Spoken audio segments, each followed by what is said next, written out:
obviously I worked my ass Yeah. off every single day, after I graduated or whatever. Because at that time, I wasn't even uploading daily. It was after I graduated and I had all this, a lot more free time. I was like, all right, we're going to go hard. Like, I'm going to upload as much as I possibly can. Whenever there's something new to talk about, like, we'll get on it.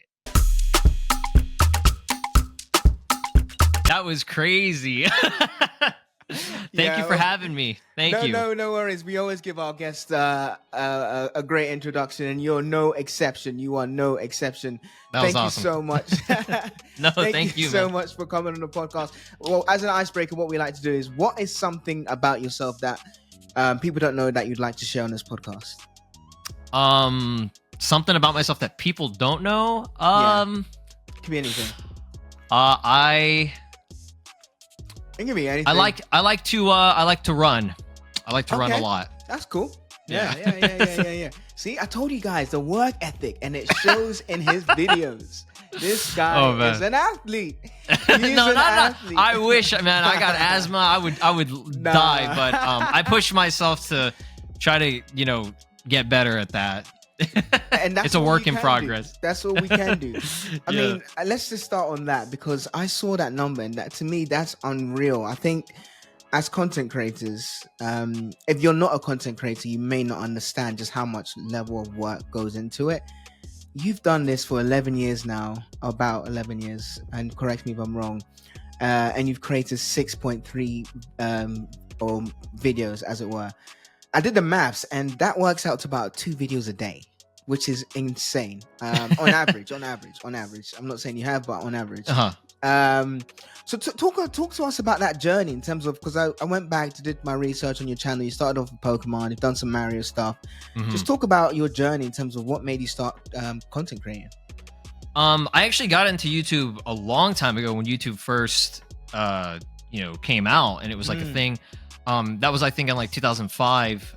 My cousin, she was actually pretty big channel in the anime AMV like community at the time. Like, that was like kind of like when it came to anime and stuff, those were like the only videos you could really see were like the AMVs and stuff. And she had a pretty big channel. I mean, now compared to the standards today, her channel is like really small, but it was like she had a few hundred subscribers, and at that time that was major. That was a lot, because YouTube was just starting out and everything. And she was telling us about like, oh, I'm making these videos and stuff, and she was like, you guys should make a YouTube channel. She was talking to me and my brother while we were over at their house, and we were seeing how she like made videos and stuff, because like we always liked to make videos when we were younger, and we would do like skits and like funny things and stuff. But she was really good at what she did with those AMVs. And I remember making a channel. I do remember it was like on, I think, New Year's of 2006. And I was really young, like super young, probably like,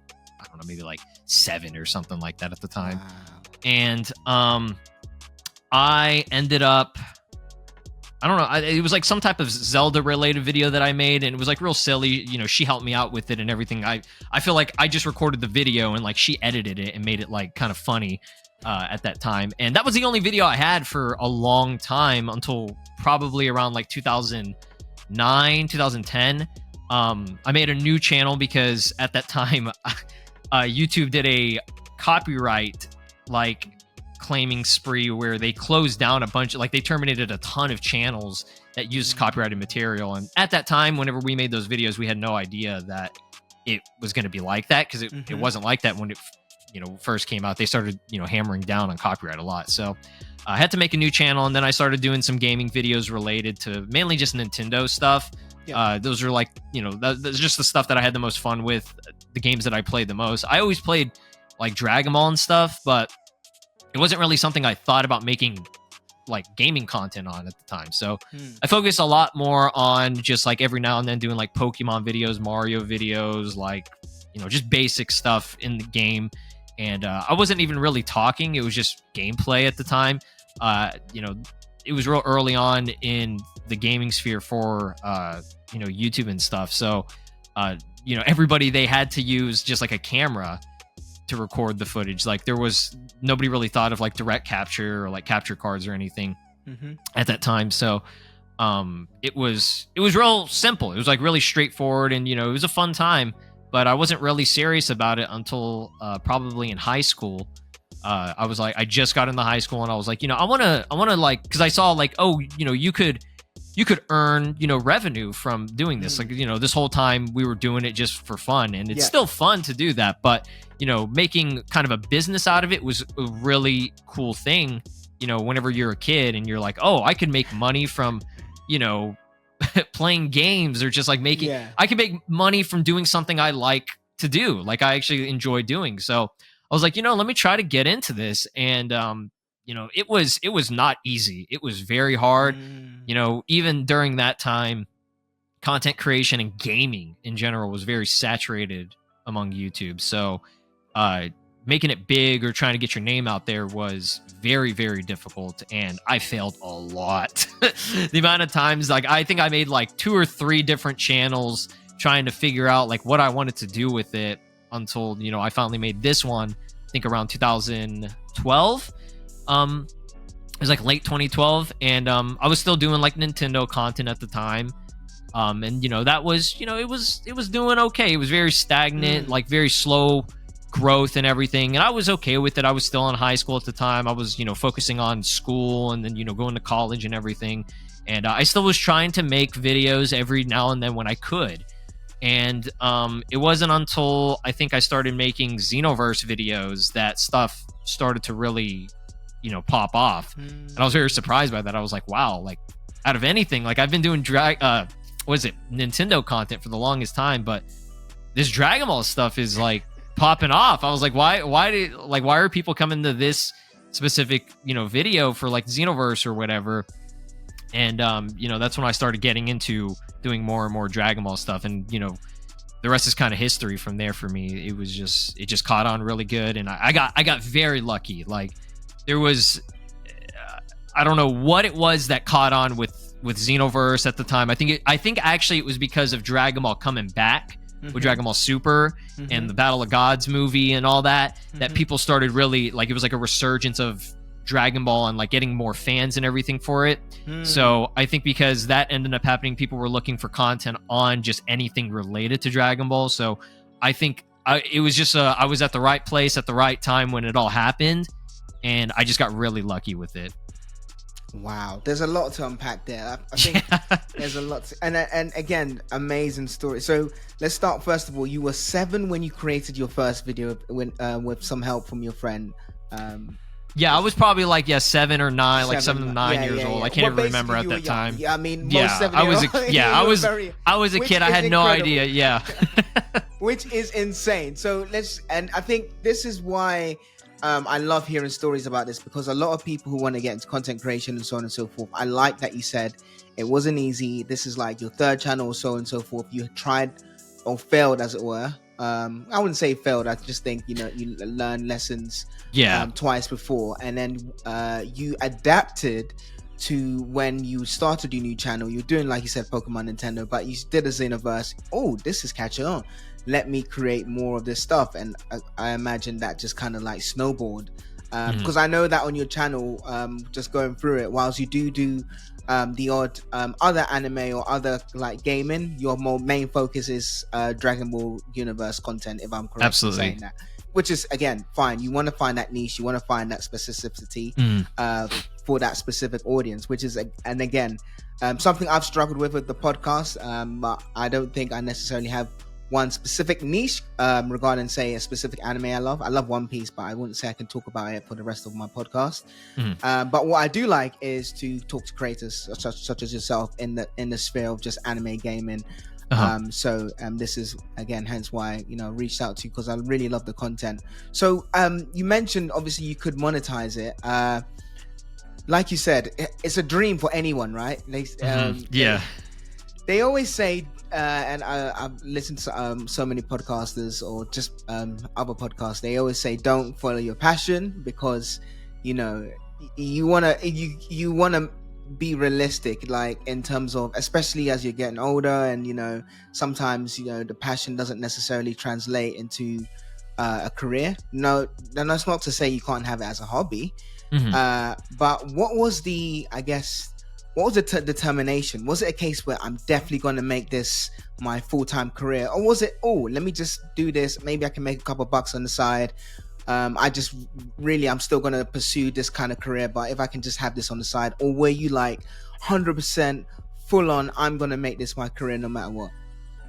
That's a great question, and it's something that I've actually thought about a lot, now that I'm doing this, not necessarily full time, but like I put a lot of work into this channel, and I spent a lot of time trying to do content, because it's just I love it. It's like one of my favorite things in the world right now. Awesome. And it always has been something that I've been very passionate about. But back in high school, whenever I was like, I want to try to take this a little bit more seriously, I don't know if I was necessarily looking at it as going to be like my full-time career necessarily, because I was I was still going to school, I was still taking the most difficult classes I possibly could to get college credit and stuff, and just it was all for the future of going to school and whatever job it was that I was going to do. But at the time I was very still uncertain on what I wanted to do.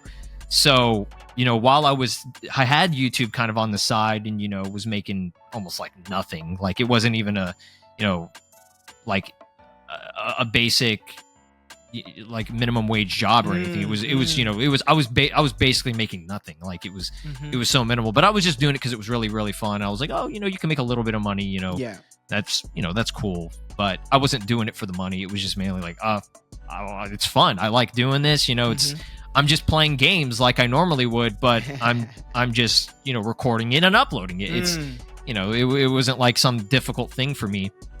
And I think it was after I graduated from high school and, I went to college for a bit. I was like, man, college is expensive. Especially in the United States. Yeah, I was like, this is a lot of money. And I was like, I was getting financial aid, and like, they were helping me out and everything, because my family and I, we didn't make a whole lot. We didn't have a ton of money.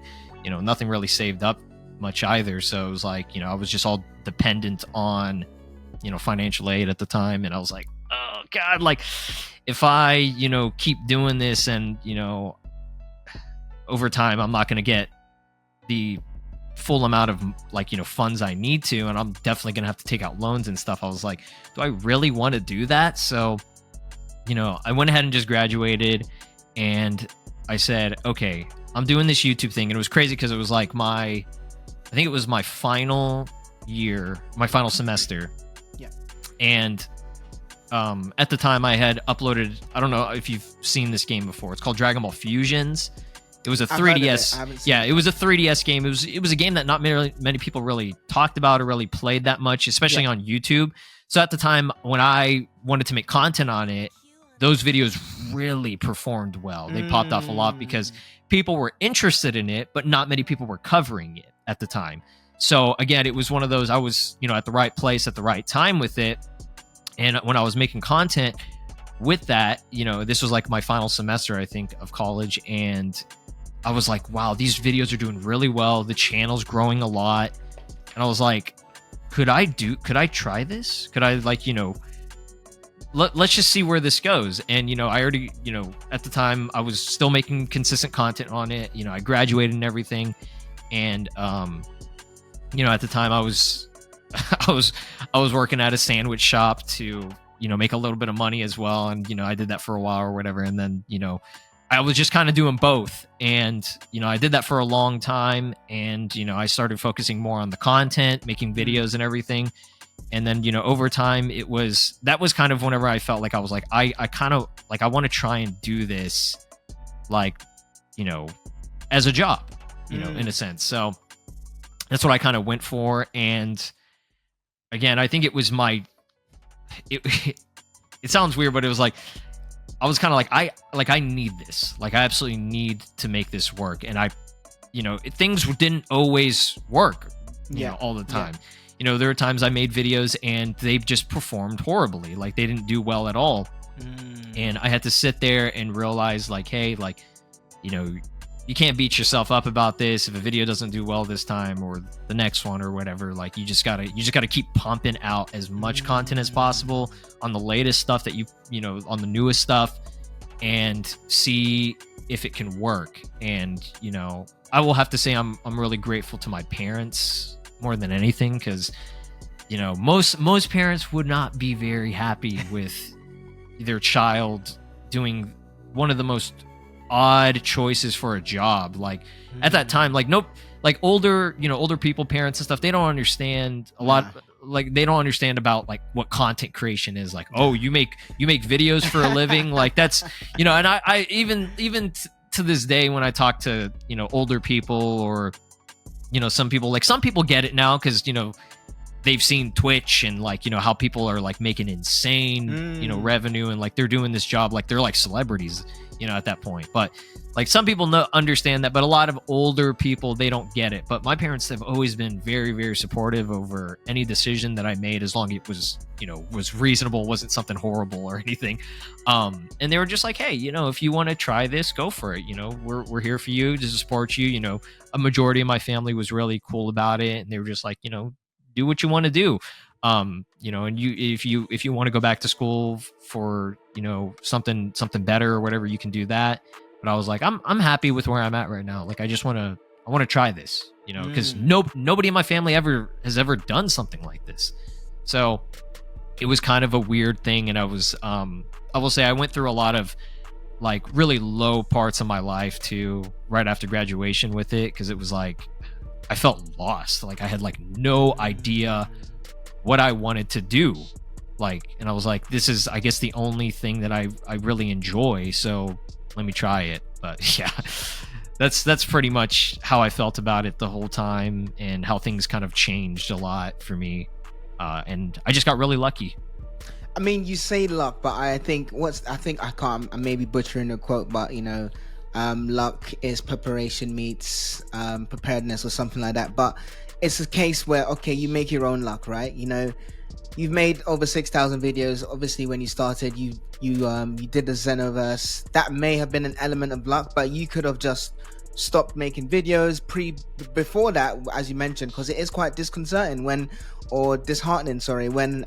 you put everything into video and it has like 100 views, which again, 100 people seeing it in back in the day would be a great number, but with the overinflated, hyped in terms of how we see social media these days, if 100 is like a failure, right?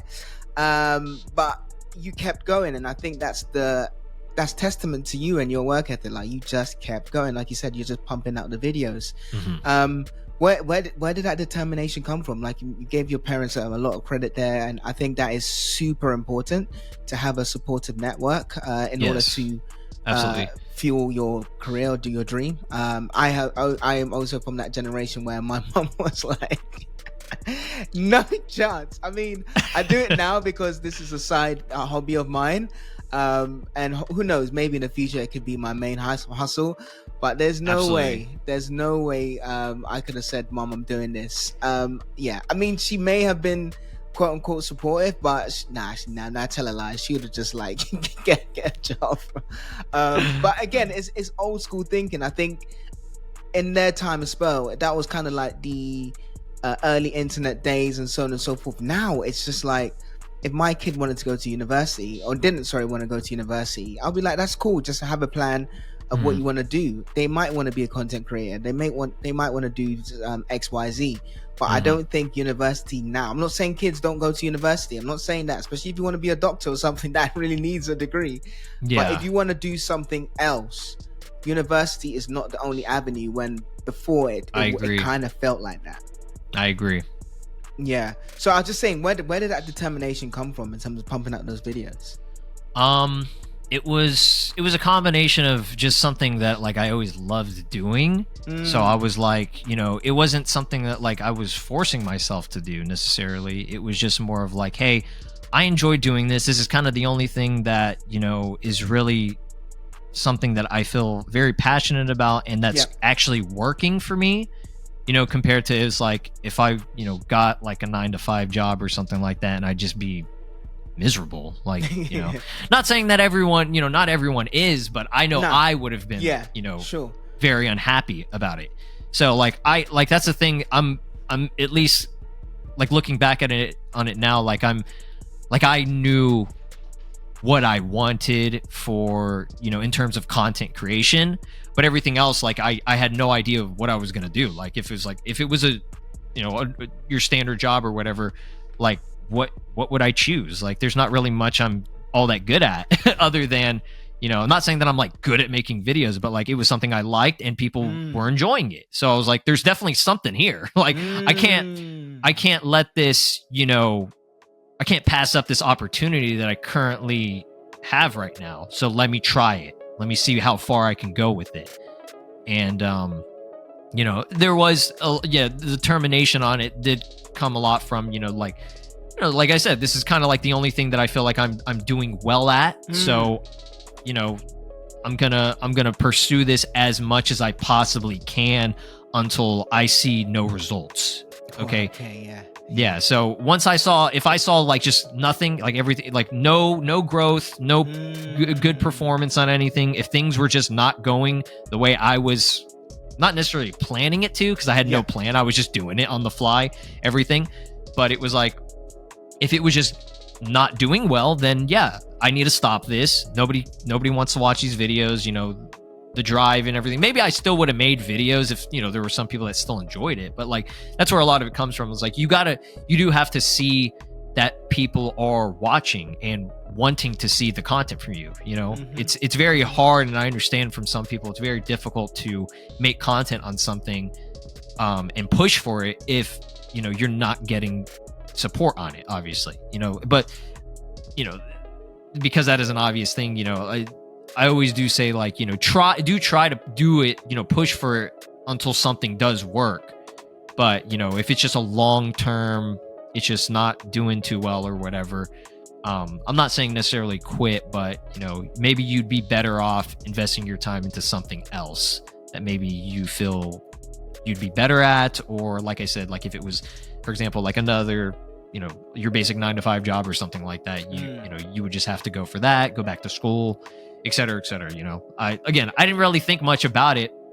I was just kind of, doing everything on the fly until, something worked. And I think it was just a lot of that, with the passion that I had for, making content. It was just always fun for me. So I'm not completely, saying that like that it was just 100% luck. I worked my ass off every single day, after I graduated or whatever. Because at that time, I wasn't even uploading daily. It was after I graduated and I had all this, a lot more free time. I was like, all right, we're going to go hard. Like, I'm going to upload as much as I possibly can. Whenever there's something new to talk about, like, we'll get on it. That's crazy. No, I like that. And thank you so much for sharing that. I think, it's one of those, you found your why, you found the passion in it. I think you made a great point around giving yourself a time frame. You got feedback that this is kind of working, so you're like, oh, let me just kind of tweak, and then obviously it took off. Whereas look, we're not trying to kill people's dreams here, but if you're not getting the results that you want, if you're doing it for fun, that's fine. If you're happy with the 1-2 views and you're just doing it for fun, that's fine. There's always it's cringy, but the why is so important. We've done this now for 4 years, and I believe that my speaking and brain to mouth association is a lot better now than I'll say 4 years ago in terms of just speaking to so many people. And that for me is a kind of like a residual benefit, like I agree, of doing this podcast. Much more better with the camera, much more better at speaking, and so on and so forth. So these are all things that maybe they're not necessarily monetary, but they are intangible and could, be skills that you can utilize in other areas. Absolutely. So if you are doing it and just for the fun of it, streaming, posting YouTube videos, you want to get better at video editing and so on and so forth, then just continue doing it. I think if you're trying to make it a career, then this is where, you need to look at feedback and understand whether this is something that you potentially are talented on, or potentially, maybe you need to take another avenue. Again, not saying don't try and not do it, but just give yourself a time frame and see if it works or not, and then move on to something else. Absolutely. I agree, especially with what you said about the skills that you obtain from, doing this type of thing. Like for me, for example, I feel like I've gotten, a lot better at speaking Not necessarily like public speaking or even like social scenarios or anything, but just in general, like, just improving on that, there's so much I've learned about video editing, GFX, like graphics and everything, because like I'm the only person doing this. Like I don't hire anyone to help me with the content or whatever. So like I'm doing my own thumbnails, my own graphics, my own, channel art for the most part, unless I'm commissioning and like, paying for something like professional. Yeah. But yeah, I'm editing my own videos and everything. So it's really cool to have like learned a lot about this stuff and like pushing myself to mess with these programs until like, oh, okay, this is something cool that I could start doing or integrating into, my style. Nah, agreed. 1000% agreed. We're talking about a few things in terms of, skills that we obtain and so on and so forth. What's the worst part of being about a content creator? Oh man, I knew we would get to this question. The worst part can be, honestly, sometimes it's I don't want to necessarily say like drama, but like, there's, whenever I started this, it wasn't really something I thought about in terms of like, people not liking you as, a content creator or even as a person in general. But it's something that I really had to learn, in some hard ways that like, not everyone is going to like what you do or the type of content you make or the style of things. And I don't want to necessarily say it's like, complaints. It is feedback and it's constructive criticism for a lot of it. But sometimes it's like, just like, no matter what, you could just be as perfect as you possibly can be as a human being. And there's going to be someone who just hates you. like just hates, like maybe not even you, but like you as a content creator, like the style of content, the things that you do. And it's really, it can be emotionally draining. And once you just see the same stuff over and over again, and it's not even like just you as a person or like even like the type of content, like for example, like you probably know with anime, the anime community and Dragon Ball and stuff, there are people, especially like on Twitter and stuff, that are just like, they're just miserable, like they're just unhappy about everything, like Goku got this new form, but I hate it because of this reason and all this stuff. Or like, oh, Dragon Ball is just not good anymore. Some stuff like that. And it's like, to me, it's just really sad to see that, because it's like, even if like I agree that some things maybe aren't good, or like I like there are things that I don't like, it's all opinions at the end of the day. It's to me, it's something that like I'm here for the entertainment. Like even if it's not, great writing or, storytelling, or these elements don't make sense, or they do make sense, it's entertaining to me. I like to see, for example, like, if it's like Goku versus Broly, for example, like it's just a fight, at the end of the day, whether there was meaning to it or not, like what was the reason for it? It was beautiful animation, and I just had a great time, at the end of the day. That's all I'm looking for. If it's got the other stuff, it's got a great story and everything, great, I'm down. Like that's like, give me the full package. I would be absolutely down for it. But like, I'm not gonna like say like, oh yeah, I'm just done, I'm never gonna watch Dragon Ball again. And that's fine. If somebody makes that choice, that's on them. They can choose that. But I think it's just more of like some people will put others down, or be very condescending about it.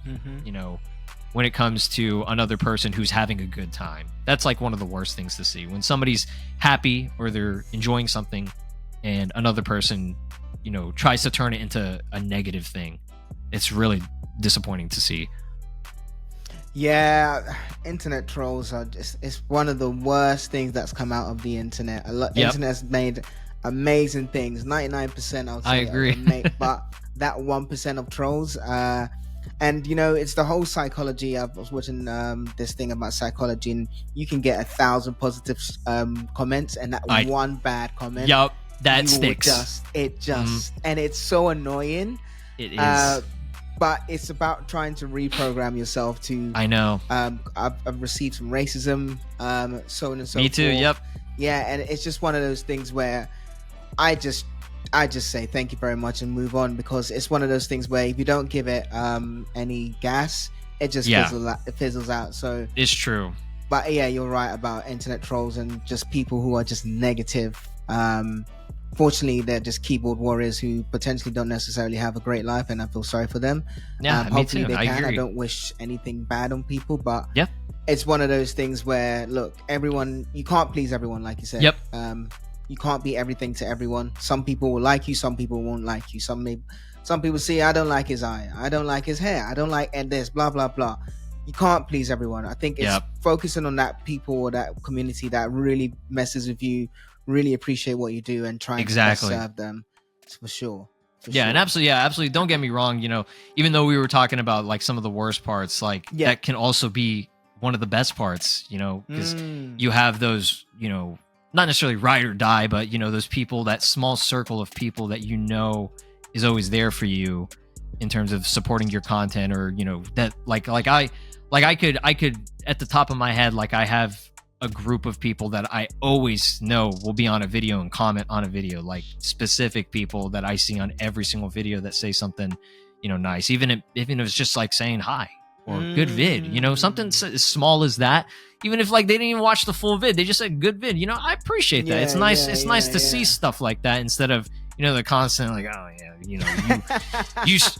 your nose is 2 inches bigger than what it should be. Like what? What do you want me to do about that? Just like random stuff, like just like ridiculous things. But yeah, that's the other side to it. Where there's always a give and take, like you mentioned. But yeah, I'm sure the majority of it is great, and you've been doing this for so long. Absolutely. Which is, again, man, testament to you, because 11 years, or I know you've been doing it even longer with the other channels as well, but to be consistent and just keep, I'm so in awe of you, man, seriously, because it's not easy. We've just been doing this podcast for 4 years, and I've only just started trying to get video, because I'm kind of a one-man band as well on YouTube, just more so to like reach a wider audience. Podcast we're doing really well, I would say, from where we are, but now it's like just trying to get clips on YouTube, and yeah, YouTube is just a different ball game. I Video agree. editing, video editing takes so long, especially if you want to try and do it well, and so on and so forth. So no, mate, seriously, I want to just give you an applause and give you a flowers there. I appreciate that. It's insane. Well, hey, I got to give you some credit right now. I know we just met, and we've only been doing this for like half an hour or anything, but like I got to say, your format of this, the way you're listening to things, and your feedback that you're giving me with stuff, like you're really good at this. You are really good at this. I've been in some podcasts before, not necessarily that they were bad or anything, but like you are really, really focused, and you know what you're doing, and I really respect and appreciate that, and you're doing great, man. Thank you so much. I appreciate it. I'll put that on my website. Yes, sir. Yes, sir. I'm doing great. You just got my seal of approval.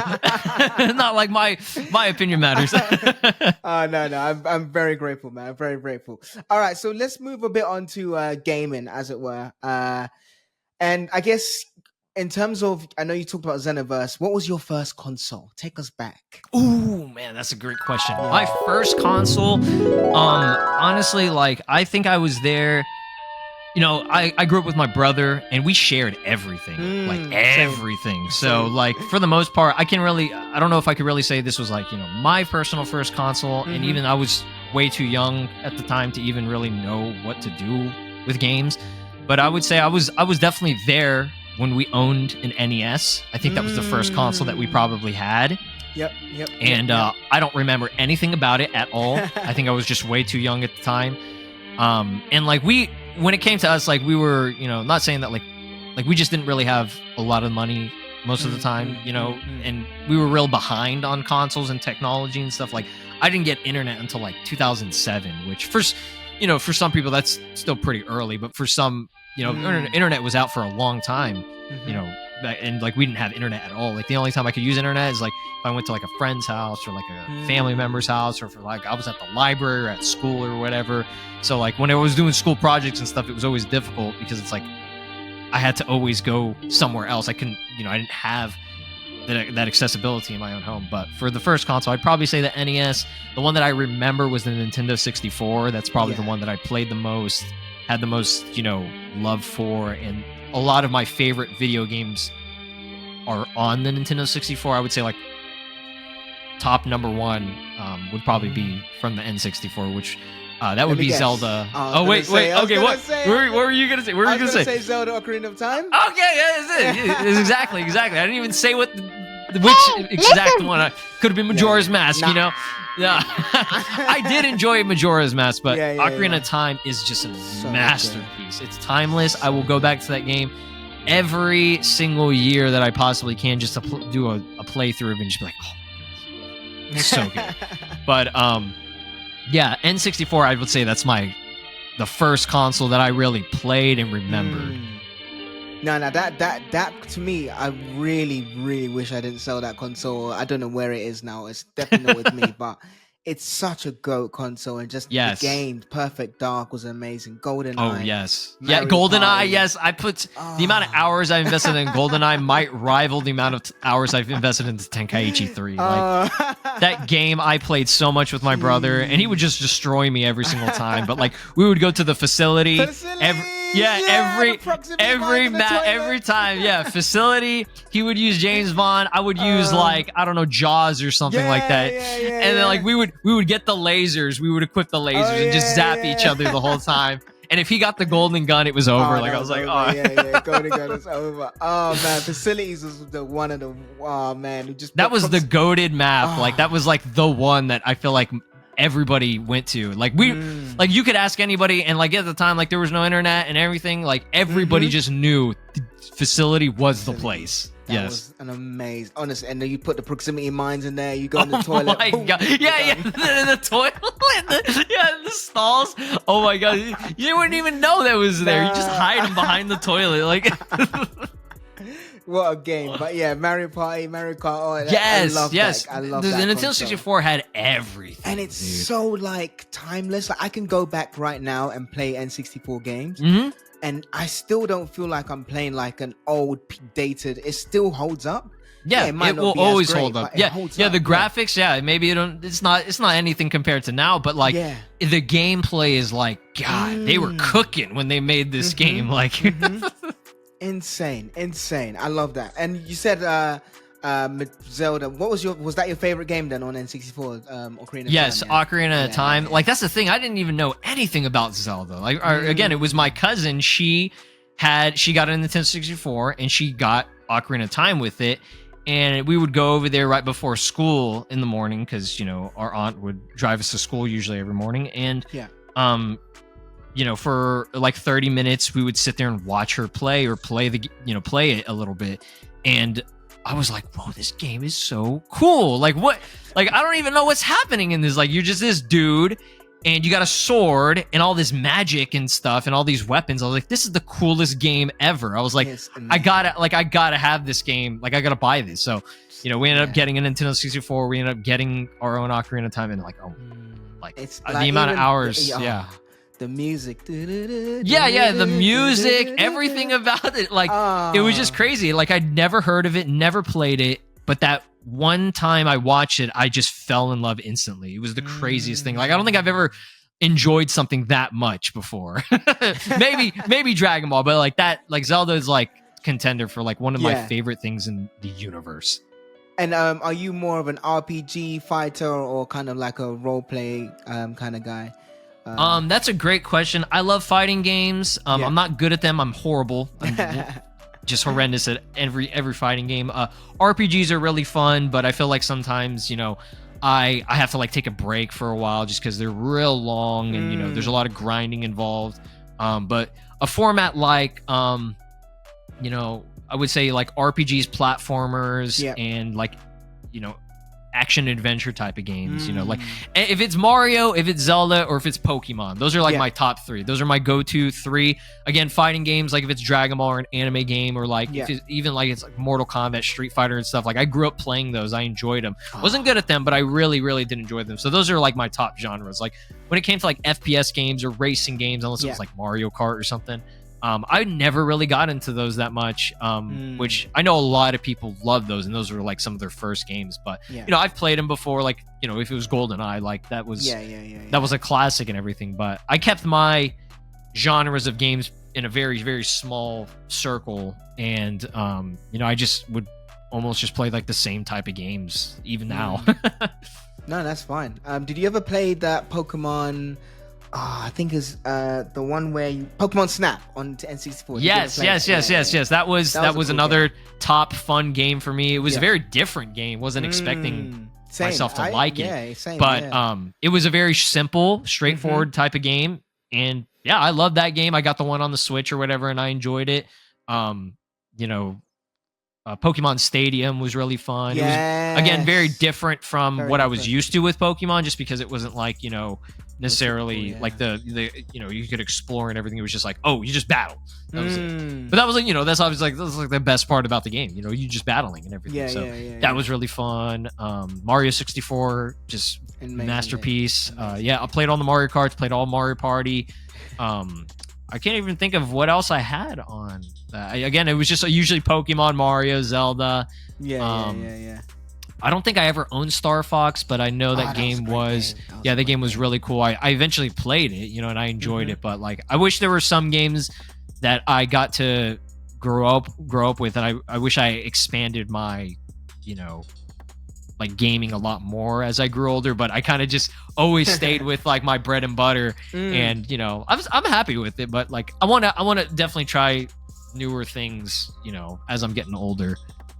Yeah, I mean, I'm like you. I used to love racing. I think my go-to is just sports, because I ain't got time to do some RPGs right now. Hey, I respect that a lot. Yeah, it's like, those games where you can just, you can just pick up and play. But I do need to. I've heard like Elden Ring's amazing. Yep. So I do really need to get back into those and invest in some time. My friend Solo plays Bloodborne and stuff. So oh god, yeah, I would die if I played any of those games. Like I'm usually just bad at games in general. I love playing them, and but I've never considered myself ever good at any of the games that I played. But if I played something like Bloodborne or like Elden Ring, like I feel like I just probably wouldn't have a great time, because I'm just so mediocre at it. Maybe if I played it enough and I caught on to how the patterns and everything were, but like. I'll stick to what I know is I'm gonna enjoy, as bad as that sounds. But and speaking of enjoying, so what was your first Dragon Ball game? Because I think mine was, it was Budokai 1. Yeah, I think it was nice. Okay, that's a solid one. Mine on the PlayStation. Yes, mine was, and this is how I got into Dragon Ball, just in general, into the series. It was through a video game. It was Legacy of Goku 2 on the Game Boy Advance. It's a very, very not necessarily unpopular, but it's not really a choice that many people really either remember that much or whatever. My uncle, I remember he got it for us. He got it for me for Christmas, but because my brother and I, we would just share everything. We would just back and forth. We were switching with the Game Boy, playing it, and it was like, I almost thought, like, I heard of Final Fantasy. I knew what Final Fantasy was, and because that was kind of like the only like anime-esque looking kind of game or whatever, I thought it was related to that because of the way the sprites looked and everything. Yep. And in the game, and I was like, is this like Final Fantasy? I was like, what is this? Like, what are you giving me or whatever? And like, I heard of Dragon Ball at the time, but I didn't know anything about it. I think my brother knew a little bit more about it, because he was actually watching some of the stuff on, like, I think it was like Adult Swim at the time that they had it, or Toonami, I think. Yeah.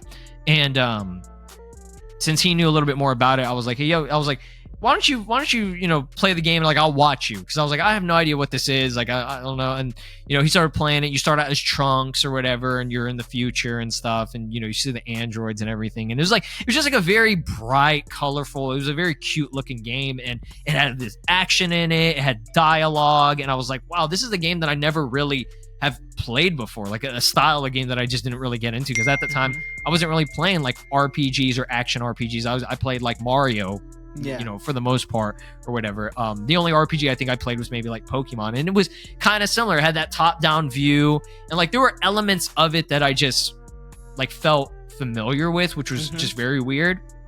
So it was just, everything about it was really nice. And I remember that next day, we were addicted. We went to Blockbuster at the time, and they had like, you could buy like used games. We bought literally every Dragon Ball game that they had there.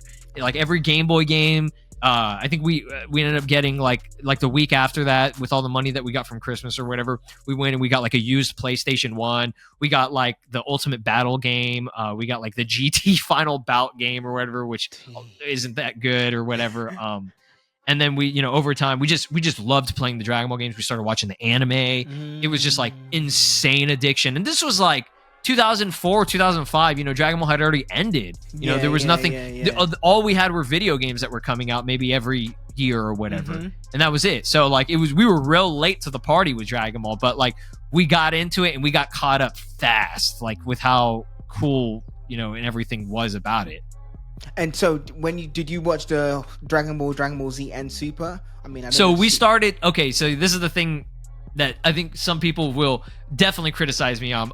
We started with Dragon Ball Z. Yeah, okay? Yeah, it's fine. Everyone does. Yeah. But, I know there are people like, oh, you didn't start with Dragon Ball. Oh my God, you're a fake fan. Yeah, forget that. But we started with Dragon Ball Z, and it was very hard to find where you could even watch that kind of stuff other than renting DVDs or waiting for Toonami to air it. So we weren't even really watching most of it in order. It was just kind of all scattered. Random, we were even watching some stuff from like GT, because I think at the time GT was airing on Toonami when we were getting into it. So it's like the only time we could watch anything was, okay, we watch GT on Toonami. Every now and then we'll go to the Blockbuster or the video store to rent some of the DVDs or whatever. And then we got really lucky one year. My mom came home with this giant box, and she said from work, I guess one of her coworkers, her son, I guess, was going to college or something and was trying to get rid of a bunch of stuff. He had almost every single Dragon Ball DVD/VHS tape for the whole, from Dragon Ball all the way to End of Z. Okay, I think maybe he had like one or two things from GT or whatever, but for the most part, I think we were getting caught up with GT on Toonami, so we were good on that. So we were like this is insane. Like, are you kidding me? Like, we can watch all of it. We can watch, I mean, as much as we possibly could, and we finally watched all of Z, and we were like, okay, we gotta, like, what is, Dragon Ball was we assumed it was the original, like the origin story, because Goku was a kid and everything. So we're like, okay, let's start watching this or whatever. So then we watched that, and then we started getting into finishing up GT and everything. So for the most part, we finally watched everything, and then it wasn't until we got internet that we could finally watch like every episode in order or whatever on like certain websites at the time. At the time there was, again, you couldn't really watch stuff online. There was no Crunchyroll, there was no Funimation website to watch anime episodes. Like, you had to do it in the sketchy way, and that's we were willing to do that. I'm pretty sure everybody did that, especially people who didn't even, like, there were some countries that didn't even get like access to certain websites. So that's the only way that they could watch it, or if it was on TV, and obviously you couldn't depend on TV all the time. So it all fell into place eventually, and we got caught up with everything, and it's been a very, very long time since then. So there are some things that maybe I'll forget about the original series in OG Dragon Ball, or maybe in Z, even if I've tried to get back into rewatching everything. There's just so much in the Dragon Ball universe. No, that's amazing. That's a great story as well. Like, wow, just wow, the odds and for that to happen, and the whole I know we got so lucky about that with amazing. I was like, this is insane. Like, this is the perfect time for this, like, for us to finally watch it. That's amazing. Like, I've got some scenario questions for you, some game scenario questions. Okay. We like to do things a bit different here on I like that. Okay. So imagine you're a game developer with unlimited resources. What game concept would you bring to life? Game concept. Ooh, that's crazy. Let me think here. I know this might be kind of I guess like really general for me, but like, I want Xenoverse 3. I just want Xenoverse 3. Like, Xenoverse is such a great game. Like, it's just so much customization, so much content. I just want that, but even better with Xenoverse 3. Like, I just want more options and just more from it. the best thing I could think about. No, that's all I would say. There's no right or wrong answer. There's no right or wrong answer. For those like myself who stopped on Tenkaichi 3, I think, okay, a long time ago, what is the difference between, say, the new one coming out? What is it? Sparking Zero, yes, Zero versus like Xenoverse. Like, what's the difference? Oh, okay, that's a great question. Okay, so Sparking Zero, just the Sparking series in general, it was focused on lots of characters and really, really good high, not high level, but like high speed gameplay. Okay, like the gameplay is why people love Tenkaichi. I mean, obviously a lot of characters, you had to just like, you had everyone. Yeah. Okay, it was like Smash Bros. Ultimate, but for Dragon Ball games. Okay, but the gameplay was so good. Like anytime, other than fighters, which a lot of people love fighters, but I feel like everybody, and especially like the most general, casual Dragon Ball fans, they will say that Tenkaichi or Xenoverse are kind of their like bread and butter, like if they're going to play a game, because it's just so accessible and open for everyone. Like fighters, you gotta, not necessarily you gotta be good, but like there's got to be a little bit of there's a more of a learning curve with that type of game. Not saying that Tenkaichi isn't, but like Tenkaichi, you can kind of pick up and enjoy it. Fighters, you got to learn how to do these combos and stuff, and once you learn that, it's like one of the coolest games ever. But when it comes to Xenoverse, what they're trying to advertise for it is the avatar aspect. You create your own character and you immerse your character in the universe of Dragon Ball, go through the story of Dragon Ball, cool. Certain things about timelines in the story that get changed up due to certain characters. And the new Sparking game, Sparking Zero, is kind of doing that. They're going to do these like what if scenarios and stuff, but Xenoverse does it to where it's like it's the most ridiculous stuff. Like at times, like you have like your character fighting like Broly instead of Goku beating Broly, for example. Like it's just like they're really trying to push that aspect of it, especially now that Sparking Zero is coming out, because they are very similar. They're both arena fighters, 3D arena fighters. Okay, but like Sparking Zero has just like, I would say it's got better animations. The gameplay is definitely better. I mean, depending on who you ask or whatever. And I can see why some people might, have a difficult time figuring out like, oh, which one should I get? But it's like, if you want more of make your own character, more customization aspects of it, and more just flexibility, you can get that.